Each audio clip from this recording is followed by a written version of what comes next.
Hi, kids. How you doing? You having a good day? That's good. I'm glad.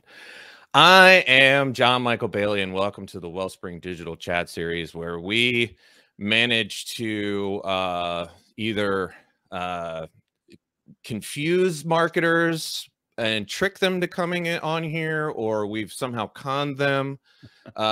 In some way, shape, or form, we've managed to convince these really top-notch marketers to come and talk to me, and I still can't figure out how I'm pulling this off. But you know what? I probably shouldn't have said that out loud, because now Jason's going to go running away screaming. But anyway, Jason Falls has been a friend for some time now. I've been following him on all social channels for quite a while. And why is this? Because he's awesome. He knows his stuff and is a great resource for influencer marketing and email marketing. He's wrote a few books on both. So Jason, welcome. Please take a moment to introduce yourself to these fine folks. Sure thing. Thanks, John. Great to be on the show. You didn't have to cajole or coax or bribe me to be here, so I'm glad to be here. Yeah, as John said, you know, I've written a few books, one on social media strategy, one on email marketing, and then one on influencer marketing, which is my latest book.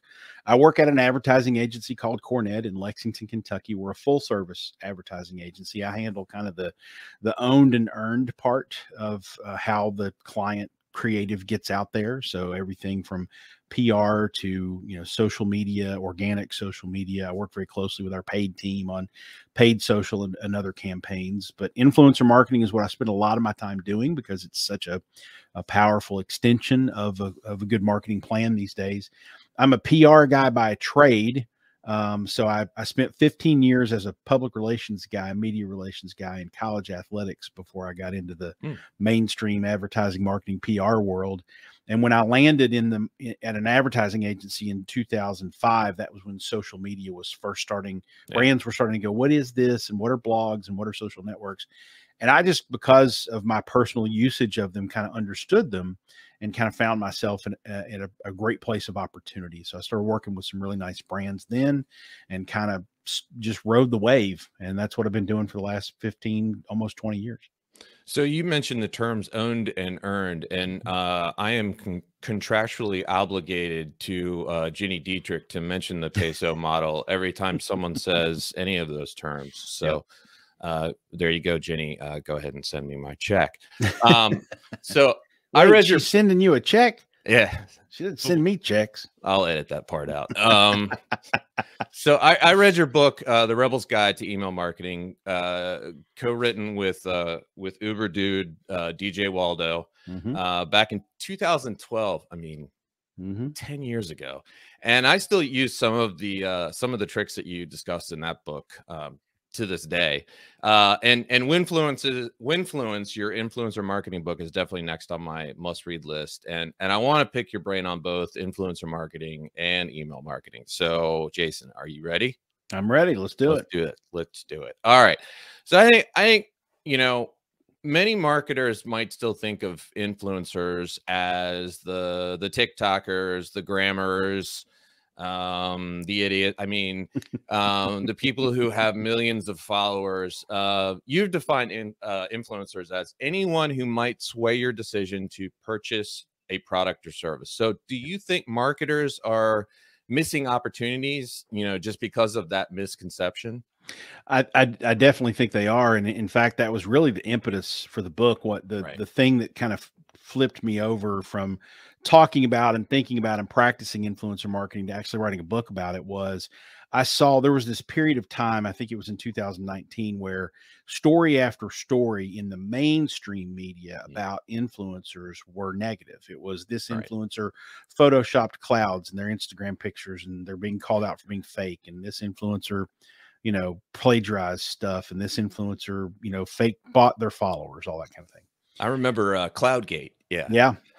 And so I saw all these stories and I thought, why is the mainstream media focusing on this little sliver of influencer that cheats or that is bad or that is negative, when every day I'm working with influencers, probably 85 to 90% of the people who are quote unquote influencers, and now the sort of end term is content creator, to get away from that negativity around the term influencer.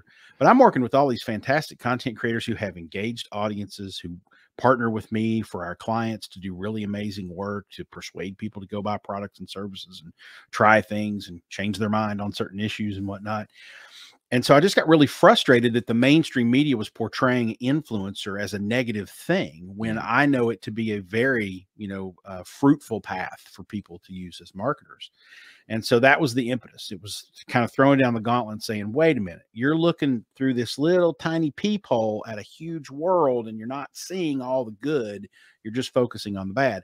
The influencers that they mostly like to lampoon and make fun of are what I call the peace sign duck lips influencers, the ones who are, those, the selfie takers. And those have a tendency to be superficial. There's not a whole lot of engagement. They think they're famous, and they're flashes in the pan. They don't last very long. But the influencers that create really useful, engaging content, like Derek Wolf at Over the Fire Cooking has for years taught people how to grill really elaborate meals outdoor over the fire, cooking out on your grill, etc. And so I worked with a bourbon brand once upon a time, and our audience kind of overlapped with his audience in a really nice way. There was a lot of, not bro humor, but, sort of, manly conversation. He wore flannel and jeans and stuff, and it just he looked the part, and it was very outdoors oriented. And so we partnered with him to test and did a few sponsored posts, and our audience really liked him, and his audience really liked us. And so we ended up actually going back to him and saying, why don't we upgrade your video? Why don't we come in and produce like a mini TV series for you, so that instead of you hanging your iPhone over top of a grill, which I don't know how he does that and it doesn't melt, but instead of doing that, let's come in and let's have some professional sound and a cameraman, and, let's direct an episode where you're talking to somebody else, another influencer. And so we did this like little 4-part series. It ended up being 2 or 3 years worth of stuff. But that kind of partnership was like, nobody wants to hear from a bottle of bourbon. You want to drink a bottle of bourbon, but you don't want to hear from it. Right. But you'll be glad to hear from someone who can teach you how to grill out really well while they're sipping on a bottle of bourbon. Right. So that's kind of how we did that, and it worked. And that's kind of how we approach influencer partnerships at Cornett. So it's going to take everything in me to not use the peace sign duck lips moment from this interview as your isolate. So in a recent podcast I just listened to, and by the way, everyone, please check out Jason's podcast. It's very good and chock full of great stuff. But in a recent one, you say, if someone calls you an expert, you're an expert. If you call yourself an expert, you're an asshole.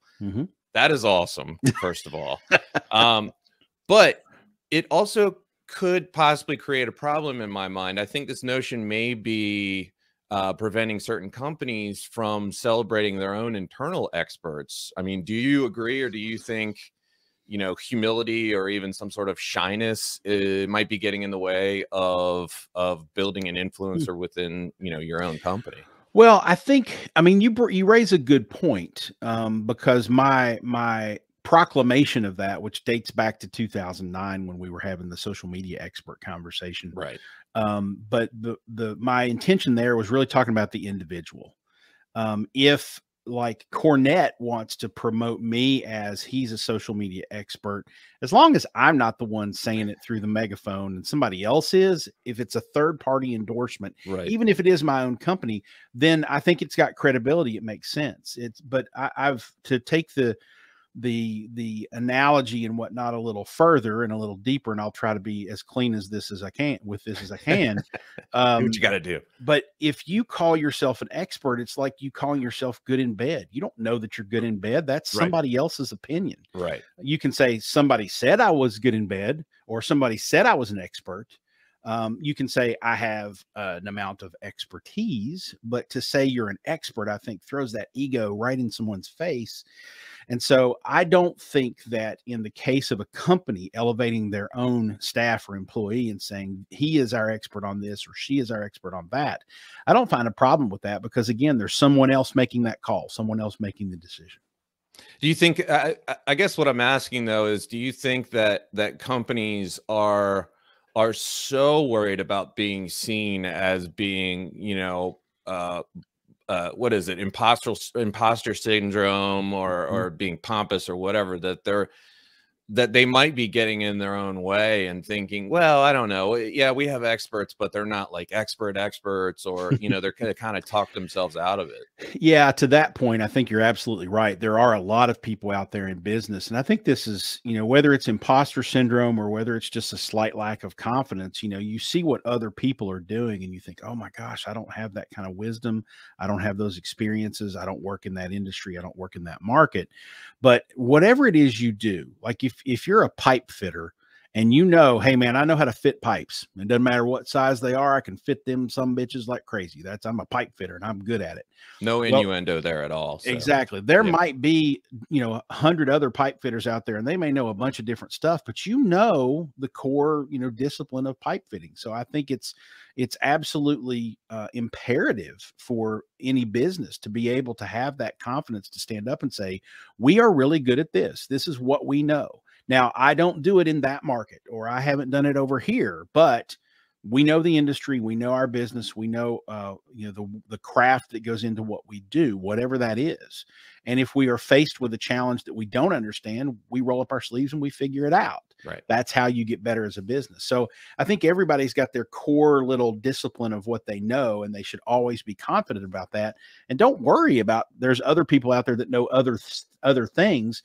You're not worried about them. You're worried about the people who want what you do.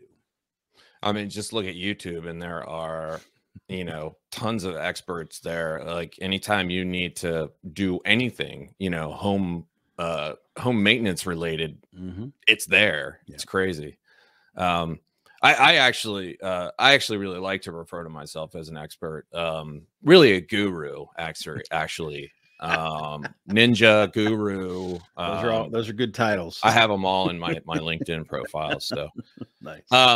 So I think to stick with influencers for a second, I think one common mistake that many companies, especially B2B companies, make is they ignore the micro and nano influencers. I think they could get a serious return on working with these types. I mean, do you agree with this? Are they missing this opportunity? Yeah, and I think there's a huge gap, and I'm not exactly sure how to describe the gap. I haven't been able to put a whole lot of thought around this yet, but there is a growing gap between the value that you can get out of a micro influencer and the value you can get out of, a larger one, because the mid-tier to mega to celebrity type influencers, I mean, they're going to get while the getting's good. And so their prices just keep going up and up and up. I got a price quote the other day from someone who has 70,000 followers on Instagram, which is a respectable amount. It's in an interesting niche for a client that we're working with. And for like 3 pieces of content, this person wanted $15,000. And I'm like, you cannot, there's no math where you can prove to me that is a smart investment. I mean, the cost per actual person looking at the content, not even engaging with it, just looking at it, is going to be, 70, 80, 90 bucks per impression, insane. Which is nuts. Yeah. And so I'm looking at all these, mid-tier and up that are starting to charge more and more.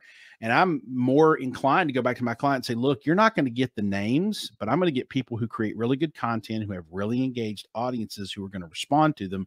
And we're going to have more of them.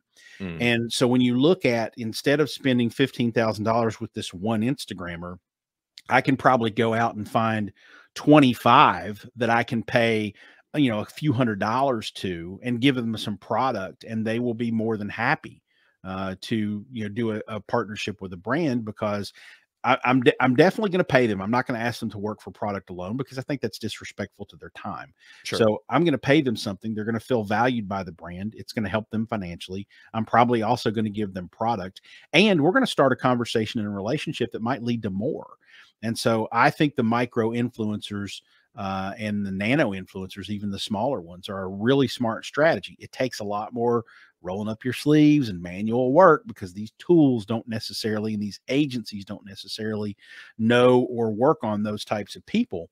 But if you can find the right 20 to trump that one $15,000 Instagrammer, you're in a lot better shape, and there's a lot more value there. I wonder if it's actually going to get easier over time to work with those micro and nano influencers, whether through technology or just proven processes or, you know, whatever. Yeah, it probably will, but you also have to remember that the micro influencers want to be mid-tier influencers. Yeah. You know, they're all aspirational to a degree. So some of them are going to graduate out. And so I'm going to be a star. Exactly. Your challenge in that situation is you've got to watch the saturation rate of their content. How many sponsored posts are they doing compared to their regular organic stuff? Because if you start to get to 2 and 3 and 4 sponsored posts a week on certain platforms, it's like, you're getting kind of advertising spammy. Yep. Well, when you start to see that increase, you also start to see a corresponding decrease in engagement. Okay. So someone who has 1,000 followers and a 10% engagement means that 100 people are going to interact with their content. But as they, you know, grow, and as they also add more sponsored content to the thing, that 10% is going to go to 7.5, going to go to 5, going to go to 3. And when they get up to 100,000 followers, they're going to have like a 0.89% engagement. And now all of a sudden the math just doesn't work. Go find another, you know, 10,000 follower person with higher engagement rates. So that dovetails perfectly into my next question. So I was just talking to Janet Driscoll Miller about the importance of lining marketing goals with business goals. This is surely true with influencer marketing, with any kind of marketing, really. How might influencer marketing align with a business goal? Is there more to it than just brand awareness? Oh yeah, for sure. And when you talk about, especially when you talk about B2B influencer marketing, I would think that B2B is much less about brand awareness and more about finding the right influential expert within the industry to help the customer understand all of the different, you know, phases in your funnel, to help them to get from awareness to, you know, curiosity and interest and trial and consideration. And so I think there's a heck of a lot more to it. I've used influencers not to just drive awareness, which is you're going to measure that in a couple different ways. You know, what the impressions, what the reach were, maybe what the engagement was. But if you're really trying to measure brand awareness, you've got to measure before and know, okay, before we started, this many people were aware of us. And then you've got to measure again after. And the only way you can really do that well is surveys and things like that. Not very many people are going to invest in that for a single influencer marketing campaign. So you try to, you know, replace surveys and consumer polls with maybe social listening. Maybe you drive more buzz online because of this. Theoretically, you should, because you've got influential people online talking about you. So you have to kind of measure awareness. But I've also used it for, you know, driving conversions, increasing follower counts, increasing email subscribers, increasing, you know, purchases, foot traffic. There's lots of different ways that you can do that, you know, using UTM parameters, short URLs, codes, coupon codes, whatever. But then I think, you know, I'm a PR guy. So I also look at every influencer marketing campaign as an opportunity to change the market's opinion, to sway them to think differently about something. And it might be that your primary goal is to drive, you know, foot traffic into stores and purchase. That's great. But I'm always looking at it from that communications angle of what's the perception of the brand now and what do we want it to be? If there's a change that needs to happen. And so I'm always trying to work the messaging things through my influencers to make sure the audience goes from thinking, oh, that's a, you know, a brand with some cute ads, but I would never consider them, to I'm really interested in what they're doing. They have a really interesting system that builds their product, and it's probably higher quality. Like if I can change the mindset in that transaction as well, that's big. It's almost like a long drawn out Jedi mind trick. Well, it's what we hope for. These are the products that you want. Exactly. So you mentioned email, and I want to pick your brain real quick on email marketing. Specifically, cold email marketing. So we've been doing it. We've been doing it very carefully, of course, and we're seeing tremendous return on our efforts. So how do you feel about cold email marketing? Is it something businesses should try, or would you recommend them to stick to, the double opt-in campaign? So I'm going to answer that in a couple different ways. Sweet. First of all, in terms of you're just going to add somebody to your newsletter and they get the next newsletter as a cold email, I don't advise that at all. Because that's that by definition, that's spam. They didn't ask for the newsletter. They didn't ask for the email. They didn't give you their email address for that purpose. They didn't opt in at all. So if I all of a sudden have an email from whatever company in my inbox, I could probably find one now if I looked close enough, that they just added me because they bought a list or they found my email on my website and scraped it. That kind of cold email, I think, is by definition spam and should never be sent. You should only add people to your newsletter that opt in and want to receive information from you. Your challenge as a marketer becomes convincing them that your newsletter has something so good, so useful, so engaging, so entertaining or informative in it that they want to. And so if you're a marketer and you're marketing your product, you also have to market your marketing. You have to say, you know what? Our email subscribers convert at a higher rate. We want more of those. Well, then we have to turn to maybe our social media followers or the public in general and say, hey, you should subscribe to this newsletter. So you got to sell the newsletter before you can sell the product. And so it makes your marketing more complicated, but you've got to figure that out. However, cold emails, I do think work. In fact, I use them every single day. For not just my clients, but for, myself and my own things that I'm doing with the Marketing Podcast Network or whatever. And as a PR person, you have to do cold emails a lot anyway, because you're trying to, if I have a client that wants to be in Guns and Ammo magazine, I don't know anybody at Guns and Ammo magazine. So there's going to have to be some sort of cold communication there. The challenge then is, okay, how can I construct an email that will get them to open it and read it and consider it? Well, first of all, it can't be on an email marketing platform. It's got to be a one-to-one thing. It's got to be personalized. It's got to have a headline that's going to arouse their curiosity to make them open it. And you've got to put yourself in the position of the person receiving the email. 99% of people, I think, don't have time, don't care, don't want to read from something that they have, somebody they don't know. So in my personal opinion, and I write about this actually in Winfluence because I talk about using email to pitch influencers. In my personal opinion, the best cold email you can send is about 2 sentences long and contains the phrase, if you're interested. Yeah. So for instance, I've literally pitched this before, almost exactly. I think the email is actually in the book. I was working with a company that was trying to promote $3,000 outdoor entertainment systems. Not hard to sell, not hard to give away, right? That's a pretty attractive thing. So we had that on our side. But I literally picked about 15 or 20 influencers that they said we can actually give them one. We want to give them an outdoor entertainment system for their patio, pool, whatever, and have them install it and then have them talk about it online. So my pitch to these people who I did not know, these influencers, was I'm working with a client who wants to put a $3,000 outdoor stereo system in your backyard. Are you interested? ? Jason. That's it. Right. 100% response rate. Every single one of them responded. Some of them weren't interested. Some of them had conflicts with other, electronics companies. They couldn't do it. But we ended up identifying, I think it was 8 people for that particular client. And this was a couple years ago. This wasn't at Cornet. We identified 8 people who we installed $3,000 entertainment systems in their outdoor spaces. They were also paid for their content and whatnot, but they got to keep the entertainment system, of course.